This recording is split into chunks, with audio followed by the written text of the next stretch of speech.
என்ன பண்ணிட்டாரு, சரி உனக்கு விளங்கலையா, சரி இப்போ விளங்க வைக்கிறேன்னு சொல்லிட்டு 6 வருஷம் வேலை, 7வது வருஷம் ஓய்வுன்ட்டார். அந்த சிஸ்டம் வந்தால் நல்லாயிருக்கும். இங்கே 1 வருஷம் ஓய்வு. எல்லாம் ஐயோன்ட்டான். எப்படிங்க சோறு? அப்போ 7வது வருஷம் 1 வருஷம் வேலைக்கு போகலன்னா சோறு யாரு கட்டுறது, பில்லு யார் கட்டுறது, எலக்ட்ரிக் பில்லு, வாடகை, அது இது கட்டணுமே. கவலைப்படாது, 6ஆம் வருஷமே உனக்கு டபுளாக பே பண்ணிடுறேன்ட்டார்.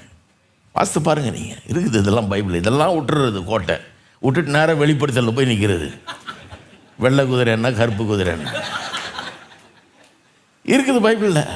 6ஆம் வருஷம் உனக்கு டபுளாக கொடுத்துட்றேன், கவலைப்படாதுன்றார்.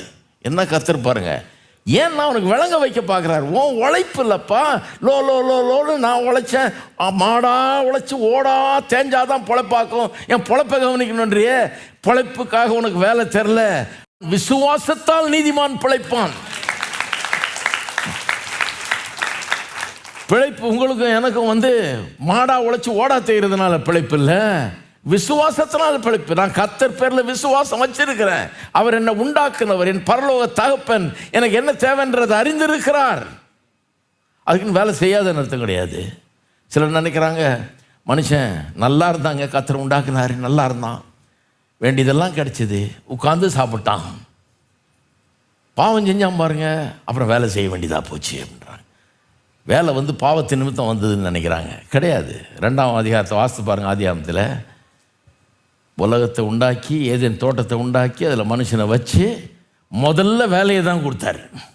பூரணமான உலகத்தில், எந்த குறையும் இல்லாத உலகத்தில், பாவமே இல்லாத உலகத்தில், எந்த தட்டுப்பாடு எந்த குறையும் இல்லாத ஒரு உலகத்தில் அவனுக்கு இன்னும் கேட்டால் வேலை செஞ்சு சாப்பிட வேண்டியதே இல்லை, எல்லாம் இருக்குது, அவனுக்கு சாப்பிடலாம். அப்படிப்பட்ட உலகத்தில் அவனுக்கு வேலையை கொடுத்தார், பண்படுத்தி காத்துக்கொள்ளுன்னு.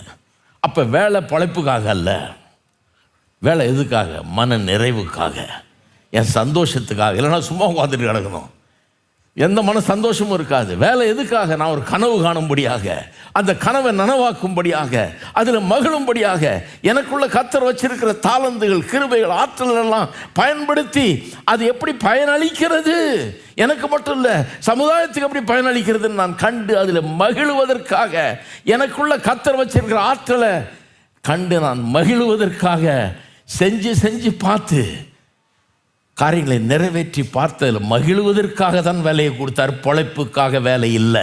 பிழைப்புக்காக வேலைங்கிறது பாவத்துக்கு பிறகு வந்தது. அப்படி ஆயிடுச்சு. அவர் கொடுத்தது மகிழ்ச்சிக்காக வேலை, மன நிறைவுக்காக வேலை, அப்படி தான் கொடுத்தார். இதெல்லாம் வேத வசனம் போதிக்குது பாருங்கள். இதெல்லாம் நான் ரொம்ப தீவிரமாக ரொம்ப விவரமாக போதிச்சிருக்கிறேன்.